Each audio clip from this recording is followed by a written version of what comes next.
Bonjour tout le monde. Alors, vous allez voir qu'aujourd'hui, on a une leçon qui est assez chargée. On va voir comment afficher du texte en deux dimensions pour présenter des consignes, des messages à l'utilisateur. On va également voir comment créer un compteur et on va voir aussi comment recommencer une partie lorsqu'on appuie sur une touche.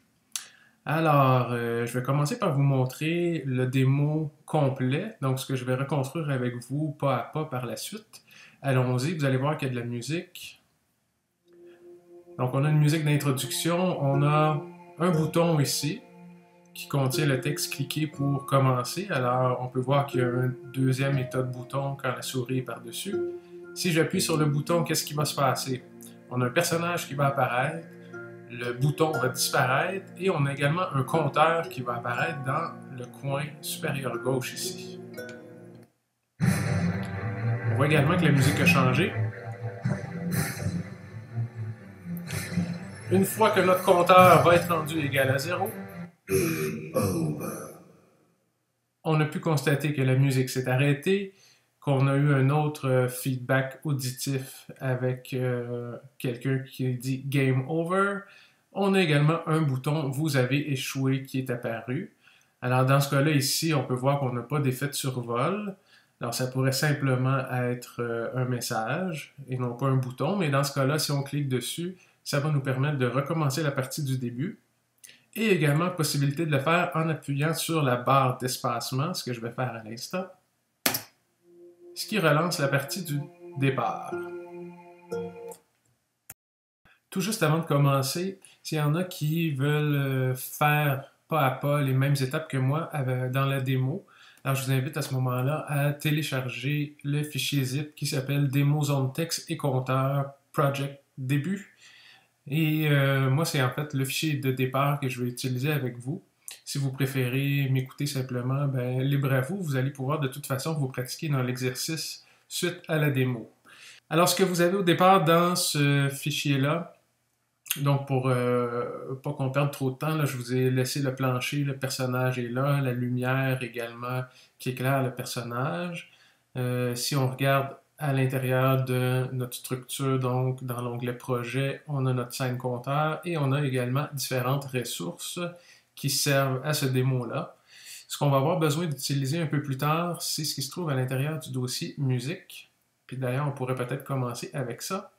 Alors, dès le départ, on a une musique qui joue, c'est la musique d'introduction. Donc, pour pouvoir faire en sorte que cette musique-là soit lue, il suffit de la prendre de votre onglet Projet et de la déposer à l'intérieur de votre onglet Hiérarchie. On va appuyer sur Play. On a la musique d'introduction qui est lancée. Alors, la première chose à faire quand vous voulez ajouter du texte ou encore un bouton ou un compteur à l'intérieur de votre projet, c'est d'importer le package que nous avons créé pour vous, qui est à votre disposition et qui se trouve sur DivPub. Pour la démo ici, moi je l'ai mis à l'intérieur de mon dossier. Ce package-là s'appelle Zone Texte et Compteur et ça contient tous les éléments nécessaires pour que vous puissiez afficher les zones texte, afficher un compteur, des boutons, etc. Donc, première étape, on importe ce package-là, on le décompresse et on l'envoie dans notre onglet Projet. Je vous rappelle la façon de faire dans le menu Asset, Import Package, Custom Package. Et vous naviguez jusqu'au package en question que vous importez. Ça devrait se décompresser assez rapidement. On importe tout ça. Alors, ça va ajouter à l'intérieur de votre onglet Projet un dossier qui s'appelle Zone Texte et Compteur, qui contient différents éléments, mais je vous dirais que les deux éléments essentiels, c'est l'élément compteur et l'élément zone texte. On va commencer par l'élément zone texte. Alors cet élément-là vous permet soit de créer une zone texte statique qui est simplement présente pour donner de l'information à l'utilisateur, ou encore pour créer un bouton. Donc la façon de l'utiliser, c'est de prendre directement l'objet ici zone texte et de le déplacer dans la hiérarchie. Vous allez voir à ce moment-là qu'apparaît automatiquement un élément textuel qui est à l'intérieur d'un cadre blanc. Et en fait, ces deux éléments-là, ben, vous pouvez les retrouver ici si on regarde bien dans la hiérarchie. Alors, vous pouvez voir qu'on a zone texte qui contient un élément qui s'appelle texte.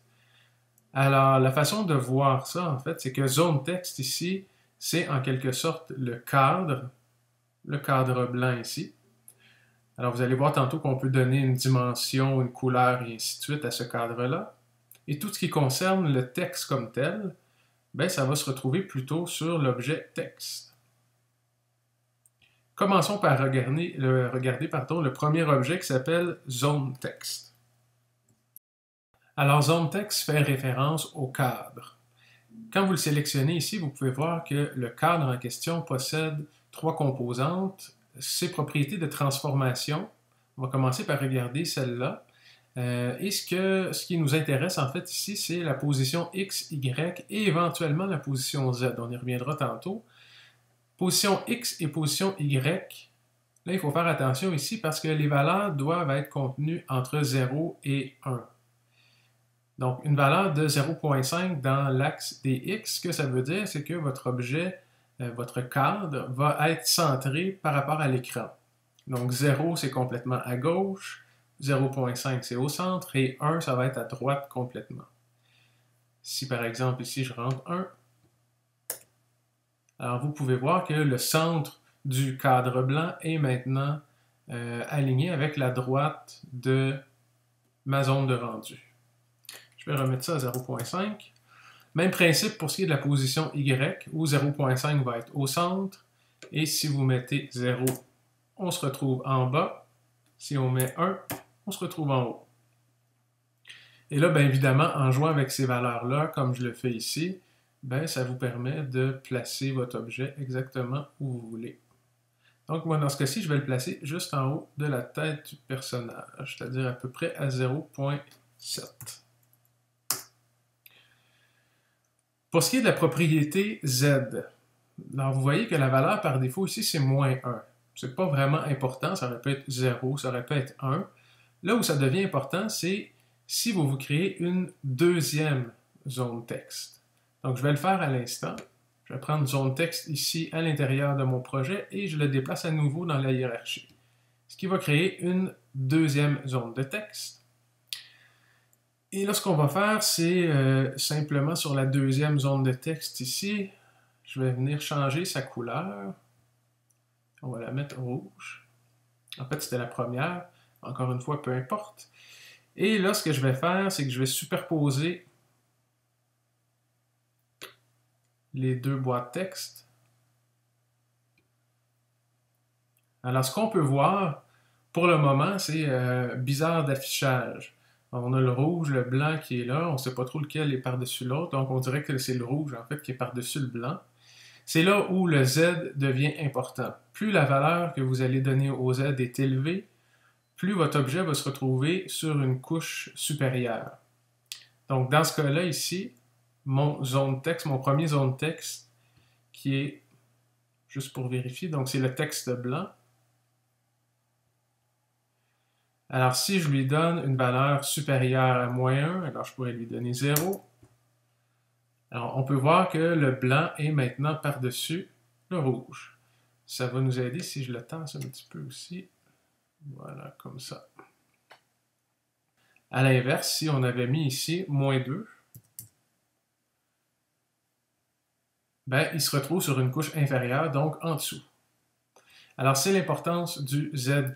Si on regarde maintenant la deuxième série de propriétés, GUI texture, alors c'est ici que vous allez pouvoir contrôler à peu près toutes les propriétés de votre cadre blanc.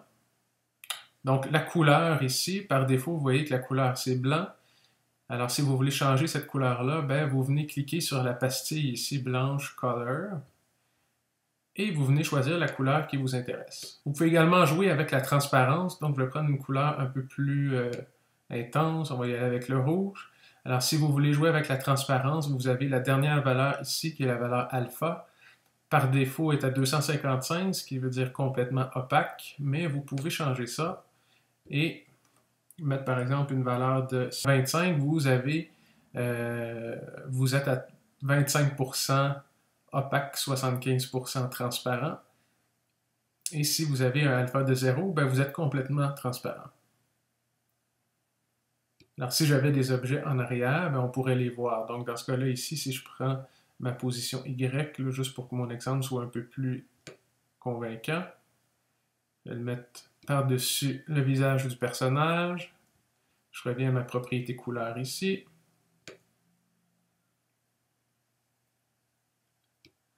Alors, on peut voir qu'avec une opacité, donc un alpha de 69 dans ce cas-là, ben, on va continuer à voir le rouge, mais on voit à travers, on voit la tête du personnage. Pour modifier la dimension de votre cadrage de zone de texte, du cadre rouge dans ce cas-là, la façon la plus simple de procéder, ça va être de modifier le scale de la zone texte. Alors, pour bien comprendre, on va replacer la zone texte parfaitement centrée dans l'écran, donc à un X de 0.5 et à un Y de 0.5. Et on va voir qu'à ce moment-là, quand je donne un scale de 1 dans les X, un scale de 1 dans les Y, ma zone de texte vient recouvrir 100% de la partie affichable, donc 100% de l'interface. Donc, il ne faut pas donner des valeurs qui sont trop élevées ici.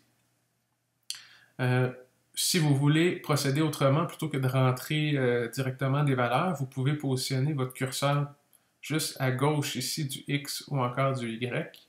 On peut voir que le curseur se transforme en deux petites flèches et ça vous permet, en cliquant et en draguant la souris, d'ajuster de cette façon-là la largeur et la hauteur de votre cadrage. Par défaut, donc, les valeurs ici sont de 0, 0. 0, 0, ça correspond à la dimension par défaut qui a été donnée au cadrage de texte ici. Vous pouvez aller un petit peu plus petit que ça. Donc, vous voyez ici, si je descends à moins 0, dans ce cas-là, 0,6, je viens de diminuer la largeur de ma zone texte. Et même chose dans les Y, si je descends à moins 0,06, ben, j'ai diminué la hauteur. Alors, encore une fois, ici, ça va être important de ne pas donner des valeurs qui sont trop élevées dans les nombres négatifs. Alors, les propriétés du texte, ben, peut-être que la plus importante, en fait, c'est le texte comme tel. Par défaut, quand vous avez pris l'objet zone texte, le texte qui s'affiche, qu'on peut voir ici, c'est texte par défaut, et vous le retrouvez dans la propriété texte qui est là. Alors, si on veut être fidèle à l'exemple qu'on a vu tantôt, on va remplacer texte par défaut par cliquer ici pour commencer. Là, on n'a pas trop de problème parce qu'on a un cadre qui est assez large, là, qui a 400 pixels. Mais si éventuellement notre cadre était plus étroit que ça et que vous vouliez faire un retour à la ligne pour mettre votre texte sur 2 lignes, c'est possible de le faire. Vous commencez par placer votre curseur à l'endroit où vous voulez insérer votre retour à la ligne. Donc, je vais le mettre entre le ici et le pour. On appuie sur la touche Alt qu'on maintient enfoncée et sur la touche Retour. Alors, après vérification, il semble que le raccourci Alt-Retour ne fonctionne pas sur Windows pour générer un retour à la ligne. Donc, à ce moment-là, la façon de procéder, qui est sans doute encore plus simple, c'est d'aller dans un éditeur texte. Ça peut être le bloc-notes, ça peut être un autre éditeur texte aussi. Et vous écrivez le texte avec les retours à la ligne. Donc, cliquez ici, Retour pour recommencer. On sélectionne tout ça, copier, je retourne dans Unity à l'intérieur de ma propriété texte et je viens coller. Alors vous voyez à ce moment-là que mon retour à la ligne a été copié avec le reste du texte. Autre propriété que vous pouvez contrôler pour le texte, c'est son alignement. Là, on peut voir qu'il est aligné à gauche. Si vous voulez avoir un alignement au centre, c'est possible de le faire. On pourrait également avoir un alignement à droite. Dans Pixel Offset ici, alors vous pourrez l'essayer, mais ça vous permet de créer un décalage X ou Y. Alors vous voyez que si j'augmente les X, ben, je peux tasser mon texte vers la droite. Ici, je mets 50 dans les Y. Ben, je le monte, moins 50, je le descends. Vous pouvez contrôler également l'espacement entre les lignes. Alors, 1, si je mets 2, ben, j'ai maintenant un espace de 2 entre chacune de mes lignes. Vous pouvez également contrôler le font size. Là, c'est à 0. C'est en fait pas, évidemment pas une dimension de 0 parce que vous pouvez le constater comme moi. On voit le texte qui est ici. Là. Il n'y a pas une taille de 0. C'est simplement sa taille par défaut. Mais évidemment, vous pouvez changer ça. Si vous mettez 10, vous allez voir que le texte rapetisse. Je pense que la dimension par défaut correspond à 16. Mais évidemment, vous pouvez mettre ça beaucoup plus gros. Alors, je pourrais mettre ici 64. Et on peut voir que c'est même possible que votre texte déborde du contenant. On peut également contrôler le font style. Alors, ça vous permet de choisir bold, italique. Donc, bold, c'est gras. Italique ou gras et italique. Maintenant, comment faire pour personnaliser la fonte que vous utilisez? Alors, pour personnaliser un peu votre affichage, vous pouvez utiliser une fonte différente de celle qui vous est proposée par défaut. C'est possible de trouver des fontes ou des polices de caractères, c'est le terme que je devrais utiliser pour parler en bon français. Donc, police de caractères, vous pouvez en trouver sur Internet un peu partout. Moi, je vous conseille 2 sites. Alors, celui-là ici, 1001freefonts.com ou encore google.com/webfont. Donc, dans les deux cas, ça va vous permettre de télécharger des polices de caractères gratuitement et ça vous permet aussi de les visualiser. Alors, par exemple, ici, on peut se promener. Disons que c'est cette fonte-là ici, cette police-là qui nous intéresse. Alors, on peut la télécharger pour Windows, on peut la télécharger pour Mac. Alors, je vais la télécharger pour Mac.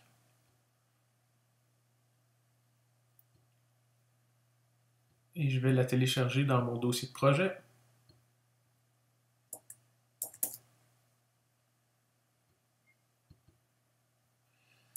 Alors, on peut voir que c'est un fichier zippé qui contient un dossier avec, bon, dans ce cas-ci, plusieurs fonts, plusieurs versions de la police. On a la police comme telle, la version en italique et ainsi de suite. Alors, moi, ce que je vais faire, c'est que je vais importer la première ici, donc action ls.ttf, et je vais l'amener directement dans Unity. Alors, en prenant directement mon fichier et en l'amenant dans mon onglet projet. Alors, vous voyez que Unity l'a reconnu sans problème. La police de caractère est apparue ici et on peut voir que la police de caractère contient en fait 2 sous-éléments, un matériel et une texture. Ça va devenir important tantôt, mais pour le moment, ça ne l'est pas. À partir du moment où vous avez importé votre fonte, si je retourne dans ma zone texte ici, donc pas dans la zone texte, mais bien dans le texte, une des propriétés qu'on a sautées tantôt, c'est la propriété fonte. Et là, vous pouvez venir glisser action ls à la place de Wendy1. Et on peut voir que le résultat est différent. Donc, la police a été changée. On va la mettre un petit peu plus grosse. Voilà. Donc, c'est pas plus compliqué que ça. Assurez-vous cependant de bien préserver la hiérarchie qui est là, donc de ne pas effacer le font material et le font texture qui sont associés à la police de caractère que vous avez importée.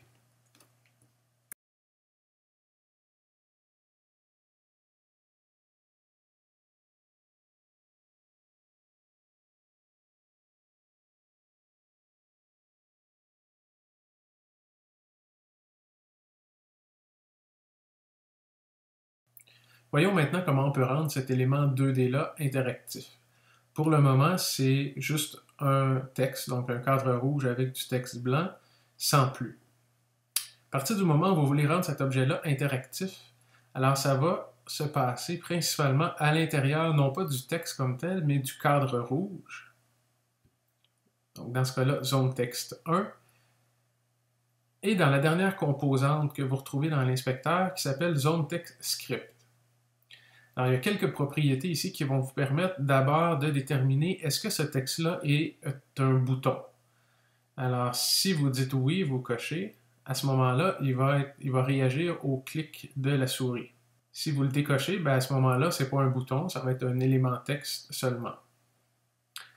À partir du moment où vous déterminez que oui, c'est un bouton, alors on vient cocher la propriété, vous allez être en mesure de sélectionner une couleur pour effet de survol. Donc, quand la souris va se retrouver par-dessus cette zone de texte-là, ben, le rouge va être remplacé par la couleur que vous allez choisir.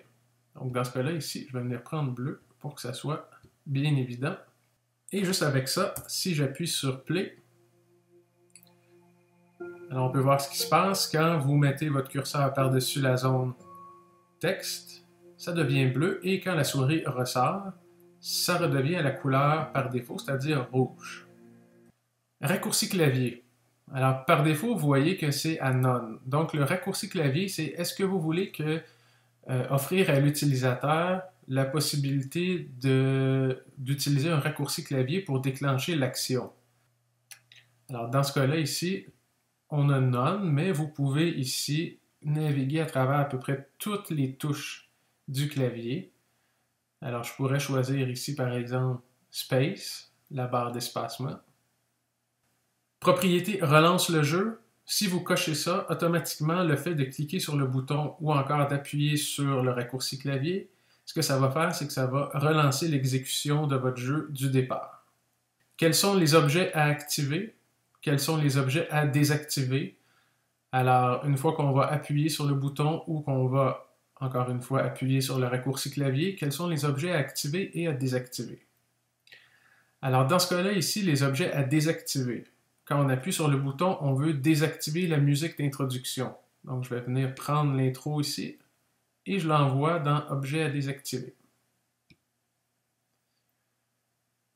Ce qu'on veut également, c'est que le personnage soit inactif au début et apparaisse seulement quand le joueur va avoir cliqué sur le bouton. Alors, je vais aller sur mon personnage ici, Lerps, et tout en haut de l'inspecteur, je vais décocher la case qui est là en choisissant Deactivate Children. À ce moment-là, l'ensemble de votre personnage va disparaître. Je reviens à mon bouton et on va lui dire Objet à activer, Lerps. Alors, je prends Lerps de ma hiérarchie et je l'envoie sur Objet à activer. Ce qu'on veut également quand on appuie sur le bouton, c'est que le bouton lui-même disparaisse. Alors, à ce moment-là, ben, on va prendre ce qui s'appelle Zone Texte 1, qui est notre bouton, et on va l'envoyer dans Objet à désactiver. D'ailleurs, je pourrais peut-être renommer Zone Texte 1 par bouton intro. Ce serait un petit peu plus significatif. On peut voir aussi que quand vous faites des modifications directement à un nom dans votre hiérarchie ici, ben, vous n'avez pas besoin de redraguer l'objet, il a été automatiquement modifié ici dans Objet à désactiver. Finalement, la dernière chose qu'on veut dans ce cas-là, c'est qu'il y ait une musique différente. Donc, on a arrêté le son d'introduction, mais on veut démarrer la lecture d'une autre musique. Alors, cette musique-là, elle se trouve dans le dossier Ressources démo, sous-dossier musique, et musique comme telle. Alors, je vais prendre cet objet-là, je l'envoie dans ma hiérarchie, et comme je veux que cette musique-là soit inactive au départ, on va venir la décocher ici, la rendre inactive au départ. Je reviens à mon bouton d'intro. Alors, on va lui dire d'activer la musique qu'on vient d'ajouter. Objet à activer, on drague musique. Alors, si on résume, notre bouton peut être activé avec le raccourci clavier Space aussi, va venir activer le personnage, activer la musique, désactiver le son d'introduction, désactiver le bouton d'intro. Voyons voir qu'est-ce que ça donne. On appuie sur Play. On remet de la musique. Donc un petit peu de volume. Je clique sur le bouton. Ça fonctionne. Le bouton a disparu, le personnage est apparu et la musique a commencé. Est-ce que le raccourci clavier fonctionne maintenant? Voyons voir. Alors, plutôt que de cliquer sur le bouton, on appuie sur le raccourci clavier qui est barre d'espacement. on a exactement le même résultat. Alors, vous voyez, ça fonctionne bien. En changeant les propriétés que vous avez ici, on pourrait facilement faire en sorte, par exemple, si je viens désactiver bouton, là, à ce moment-là, le clic n'aura plus aucun impact. Alors, vous avez du texte seulement et le déclencheur devient le raccourci clavier qui est barre d'espacement.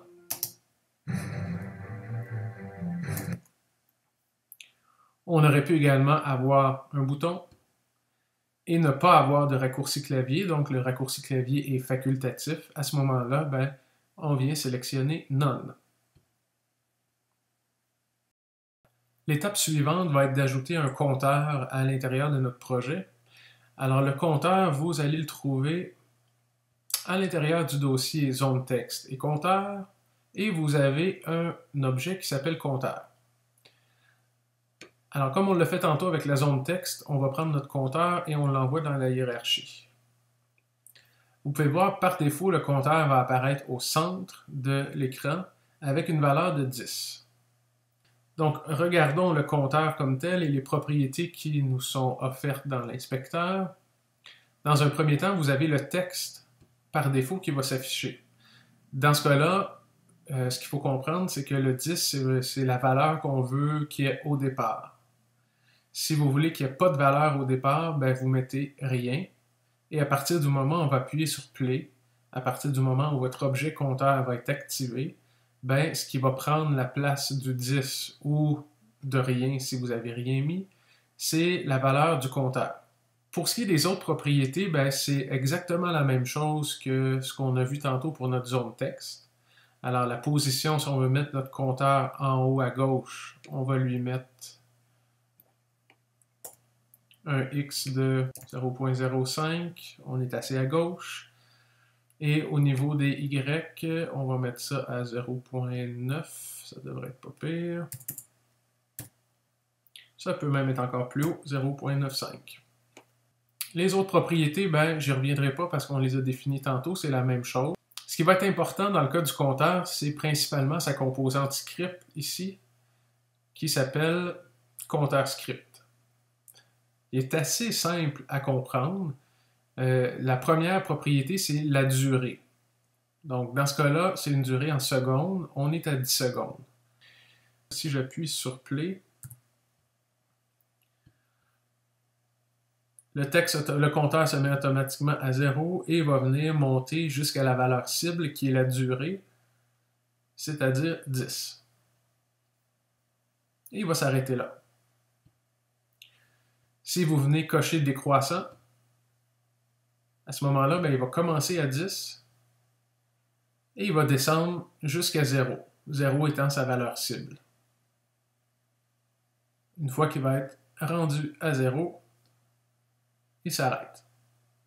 Si on veut être fidèle aux démos qu'on a vues tantôt, objet à activer quand le compteur est égal à 10, ça va être un bouton ou un message texte qu'on n'a pas encore. Une musique. Alors la musique, on l'a ici dans nos ressources. Elle s'appelle Game Over. Alors je viens prendre ce son-là, je l'amène dans ma hiérarchie. Et comme ce son-là ne doit pas être entendu dès le départ, on va venir le désactiver. Je reviens à mon compteur. Ce qu'on veut également, donc, c'est afficher un élément textuel qu'on pourrait créer tout de suite. Ça va nous faire réviser en même temps les notions qu'on a vues tantôt. Alors, je vais prendre ma zone texte. On se crée une nouvelle zone texte. Dans ce cas-là, ici, le message... Oups. Comme ça, voilà. Donc, ce ne sera pas texte par défaut, ça va être temps écoulé. Appuyer sur espace pour recommencer. Alors, on peut voir dans ce cas-là que ma ligne est beaucoup trop grande par rapport à l'espace que j'ai ici, par rapport à mon cadre. Donc, on pourrait soit agrandir le cadre ou encore faire un retour à la ligne. Temps écoulé. On appuie sur Alt, on maintient Alt enfoncé, retour une fois et on va avoir besoin de retour une deuxième fois. Voilà. Et on va mettre un alignement au centre. Pour ce qui est des autres propriétés, ben on va laisser ça tel quel pour le moment. Ce bouton-là, ici, on va venir le configurer tantôt. Pour le moment, ce qu'on va faire, c'est que lui, bien évidemment, on ne veut pas qu'il s'affiche dès le départ. C'est le message qu'on veut afficher à l'utilisateur quand la partie est terminée, ou en tout cas, du moins, quand le compteur a atteint 0. Alors, je viens... Oups! Alors, vous voyez l'erreur que j'ai faite. J'ai désactivé le texte seulement. Alors, si vous voulez désactiver cet objet-là, il faut sélectionner Zone texte. Et vous venez désactiver l'objet au complet, en désactivant les children ou les enfants. D'ailleurs, on va renommer zone texte et on va l'appeler message final. Comme ça. On revient donc à notre compteur. Objet à activer. On a donc pas la musique, pardon, mais game over, voilà. Donc notre son final dans objet à activer. On va également activer message final. Comme ça. Qu'est-ce qu'on désactive maintenant? Bien, on va désactiver notre personnage. Donc l'URPS qui a été activé lorsqu'on a cliqué sur le premier bouton, on vient le désactiver maintenant quand le compteur est terminé. Et on va venir également désactiver la musique. Donc le compteur, au départ, doit être désactivé. En tout cas, si on veut être fidèle aux démos qu'on a vues tantôt, on veut désactiver ce compteur-là au départ. Et on veut l'activer au moment où on appuie sur le bouton pour commencer la partie. Alors, dans le bouton intro ici, on venait déjà activer le personnage et la musique, bien, on va venir ajouter à ça notre compteur. Voilà. On appuie sur Play. Alors, voyons voir si ça fonctionne. J'appuie sur mon bouton. Le personnage est contrôlable, le compteur a commencé à 0, va augmenter jusqu'à 10, et rendu à 10. La musique a arrêté, on a bien entendu le Game Over, et le message final est également apparu. Donc ça fonctionne bien. Pour conclure cette partie du démo, la seule chose qui nous manque, c'est sur notre message final, alors qui est désactivé pour l'instant. Je vais le réactiver temporairement. Donc le message qu'on a écrit tantôt, temps écoulé, appuyez sur espace pour recommencer. Alors on veut qu'il y ait une autre fonction qu'une fonction d'information. On veut également qu'il agisse comme un bouton. Alors on va venir à l'intérieur de son script lui dire « tu es un bouton ».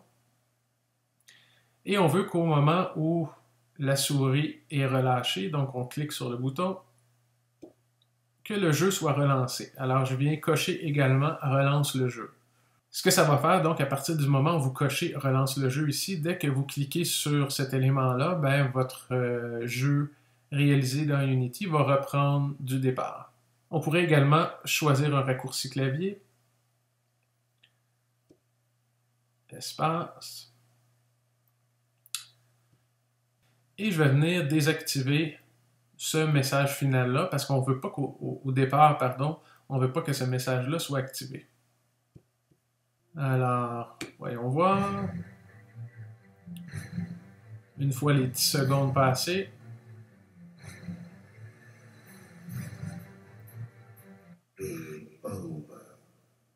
Qu'est-ce qui se passe si je clique sur le bouton? On recommence au début. Alors voilà, il y en a peut-être qui ont remarqué au moment où le message final apparaît, le compteur reste affiché dans le coin supérieur gauche. Alors à ce moment-là, on pourrait assez facilement corriger ça. C'est-à-dire en sélectionnant notre compteur et au moment où il a atteint 10, ben, on vient mettre dans Objet à désactiver le compteur lui-même. Ce qui va faire en sorte qu'il va disparaître. Et pour ce qui est du message final, alors pour le moment, c'est un bouton et il y a un raccourci clavier qui permet de relancer le jeu aussi. On pourrait, si on veut, enlever l'option bouton, décocher, bouton. Et à ce moment-là, alors vous voyez que le compteur qui était ici tantôt est disparu, que si je clique sur le bouton ici, ou le champ texte plutôt, ben, il ne se passe plus rien. Il faut absolument que j'appuie sur la barre d'espacement.